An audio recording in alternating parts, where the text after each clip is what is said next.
بسم اللہ الرحمن الرحیم۔ السلام علیکم۔ مدینہ منورہ اس روز گہری اور پرسکون خاموشی میں ڈوبا ہوا تھا۔ اچانک لوگوں کا شور سنائی دیا۔ یہ ایک لمبے چوڑے قافلے کی خبر تھی۔ لوگوں نے پوچھا، آج مدینہ میں کیا ہو گیا ہے؟ جواب ملا، یہ عبد الرحمن بن عوف کا قافلہ ہے جو شام سے مال تجارت لے کر آیا ہے۔ کیا قافلہ اتنا بڑا ہے؟ لوگوں نے پوچھا۔ ہاں، یہ قافلہ 700 اونٹوں پر مشتمل ہے اور یہ سارا سامان مدینہ کے غربا میں تقسیم ہوگا۔ حضرت عبد الرحمن بن عوف اپنے عہد میں جزیرہ نما عرب کے سب سے مالدار تاجر۔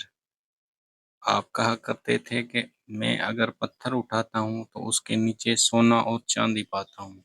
حضرت عبد الرحمن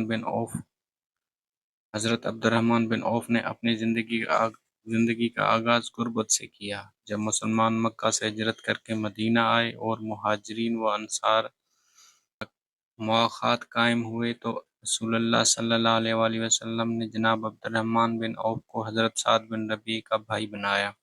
سعد نے عبد الرحمن سے کہا، بھائی، مدینہ میں سب سے زیادہ مالدار ہوں، میرا آدھا مال لے لو، اور میری 2 بیویاں ہیں، تمہیں پسند آئے میں اسے طلاق دے دیتا ہوں، تم مجھ سے شادی کر لو۔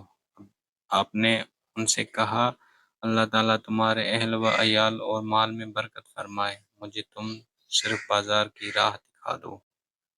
پھر آپ بازار گئے، کچھ مال خرید کر فروخت کیا اور نفع کما لیا۔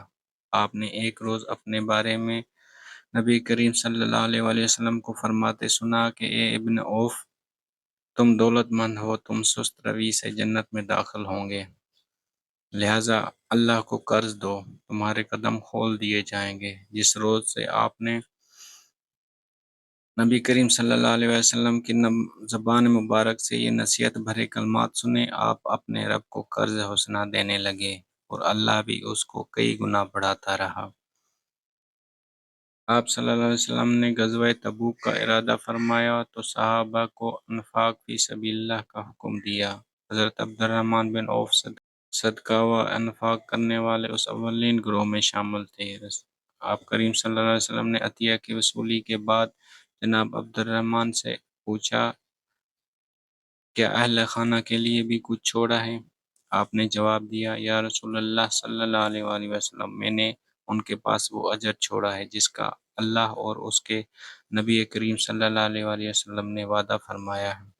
اس دنیا سے رخصت ہوتے وقت آپ نے 50,000 دینار فی سبیل اللہ تقسیم کرنے کا حکم دیا۔ اسلام میں سب سے بلند مرتبہ لوگ وہ سمجھے جاتے ہیں جو غزوہ بدر میں شریک ہوئے۔ انہوں نے غزوہ بدر میں شرکت کرنے والے زندہ اصحاب میں سے ہر ایک کو 4,000 دینار دینے کی بھی وصیت کی۔ اپنی ورثہ کے لیے کئی ہزار اونٹ، گھوڑے اور بکریاں ترکہ میں چھوڑ دیے۔ یہ بھی حقیقت ہے کہ آپ ہمیشہ اس دولت سے خائف رہے۔ ایک روز آپ کے سامنے افطاری کا کھانا رکھا گیا۔ کھانے پر آپ کی نظر پڑی تو آپ رو پڑے اور کہا، مصعب بن عمیر شہید ہوئے، انہیں ایک چادر میں کفنایا گیا، اگر ان کا سر ڈھانپا جاتا تو پاؤں ننگے ہو جاتے، اور اگر پاؤں ڈھانپے جاتے تو سر ننگا ہو جاتا۔ حمزہ شہید ہوئے، ان کے کفن کے لیے ایک چادر کے سوا کچھ نہ ملا۔ پھر دنیا ہمارے سامنے خوب پھیلا دی گئی اور ہمیں اس سے بہت کچھ عطا ہوا۔ مجھے خدشہ ہے کہ کہیں ہماری نیکی کا بدلہ ہمیں یہیں نہ دے دیا جائے۔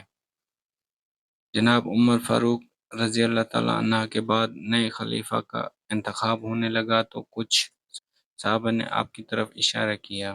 اس موقع پر حضرت عبد الرحمن بن عوف نے کہا، اللہ کی قسم، اگر چھری لے کر میرے حلق پر رکھ دی جائے اور پھر اسے ایک طرف سے دوسری طرف پھیر دیا جائے تو یہ چیز مجھے خلافت سے زیادہ پسند ہے۔ کیا کسی اہل اقتدار نے اس بات پہ غور کیا ہے؟ یہ ہے اسلام کے ایک مالدار اور دولت مند شخص کی کہانی۔ کوئی ہے جو عبد الرحمن بن عوف رضی اللہ عنہ کی اس روایات پہ چل سکے؟ حضرت عبد الرحمن بن عوف نے اپنا مال اللہ تعالیٰ کو قرض دے دیا۔ یہی وہ نقطہ ہے جو ہمیں سمجھ نہیں آتا۔ کسی بھی انویسٹمنٹ اور اس کے منافع میں شک ہو سکتا ہے، لیکن اللہ سب سے زیادہ منافع دینے والا ہے اور سب سے زیادہ وعدہ نبھانے والا ہے۔ اصل نعمت وہ ہے جو آخرت میں کام آئے۔